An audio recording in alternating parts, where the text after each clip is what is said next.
Oi gente, tudo bem com vocês? Meu nome é João Pedro e eu vim falar um pouco sobre o nosso trabalho de extensão. O grupo é composto por mim, pela Laura, pelo João Norberto e pela Maria Clara.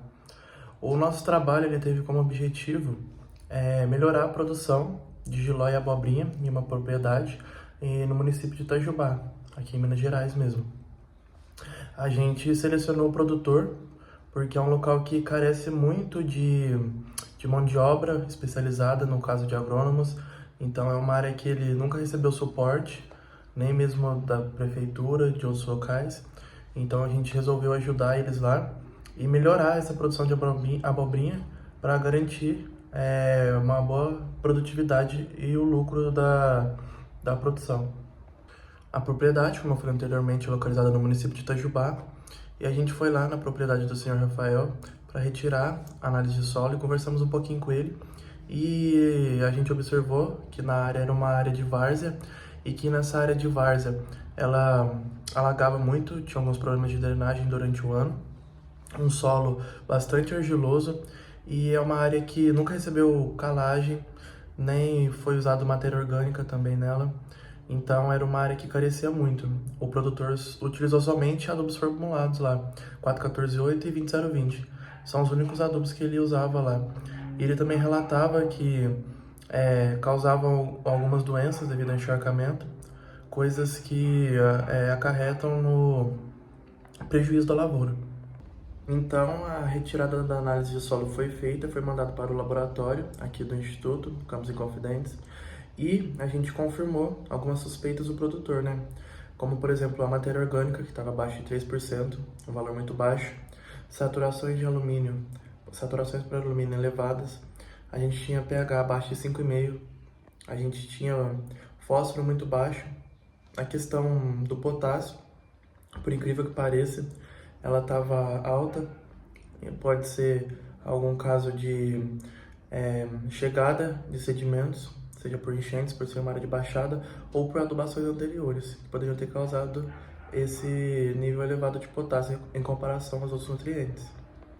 Após isso, a gente foi verificar as exigências nutricionais que as culturas necessitavam e a gente utilizou o manual da quinta aproximação, recomendado para o estado de Minas Gerais. E os primeiros cálculos que nós realizamos foi o de calagem. Então, a fim de levar a saturação por bases para 70%, que era recomendado para as duas culturas na área, a gente teve que utilizar 745 quilos, 725 quilos de calcário.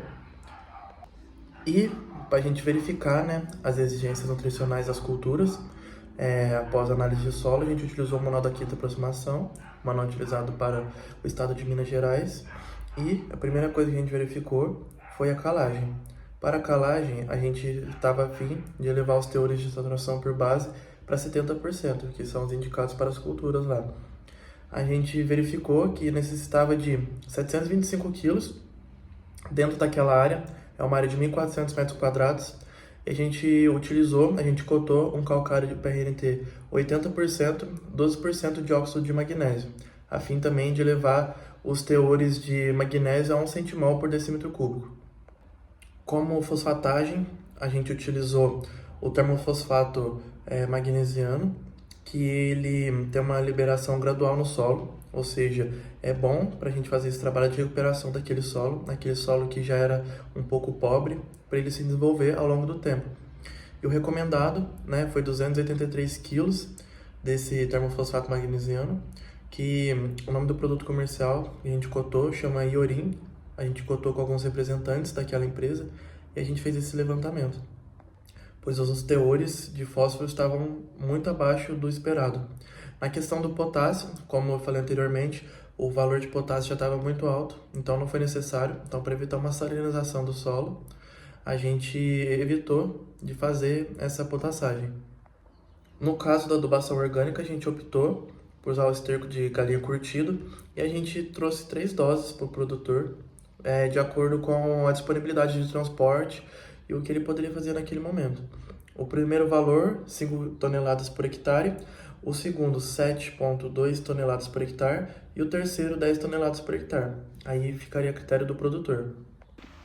E agora, na parte da adubação mineral, a gente separou cultura por cultura, né? Já que são 2 culturas naquela área. E a primeira parte é a do Giló. O Giló ele ocupa um maior território lá, 1.200 metros quadrados. E a gente calculou os seguintes valores: 4,8 kg de nitrogênio, 24 kg de fósforo, 2,4 kg de potássio. Como fertilizante, a gente utilizou cloreto de potássio, sulfato de amônio e super simples. A gente gerou, né, fazendo a mistura, 157 quilos no total e 138 gramas por planta. E, de recomendação de cobertura, 7,2 kg de nitrogênio, 3,6 kg de potássio, usando sulfato de amônio e cloreto de potássio. A gente também pegou algumas sugestões de formulados prontos, como o 633, 70 gramas por planta, no caso, ou o 422, 105 gramas por planta, dependendo da disponibilidade do local ou do que ele for comprar. E no caso da abóbora menina, que ela ocupava uma área de 200 metros quadrados, na plantio a gente vai utilizar praticamente nada de nitrogênio, meio quilo, e 3 kg de fósforo, enquanto na cobertura 0,8 kg de nitrogênio e 0,8 kg de potássio, totalizando uma dose de 546 gramas de plantio e 183 gramas por parcela da cultura. E, em questão da cotação, a gente cotou algumas empresas, algumas cooperativas, para que a gente se aproxime dos valores reais e veja como que o mercado está atualmente. O mercado, no caso dos adubos, ele sofre muita instabilidade devido ao dólar e a questão das guerras lá fora. Então, as empresas fizeram as cotações para a gente de acordo com o estoque delas, porque o preço estava sofrendo muita alteração, estava mudando todo dia.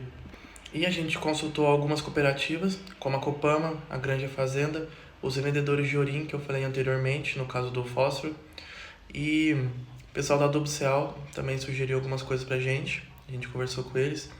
E o custo da fosfatagem ficou por volta de R$ 1.200 e o valor do esterco varia de R$ 280 a R$ 560, dependendo da dose que você for escolher.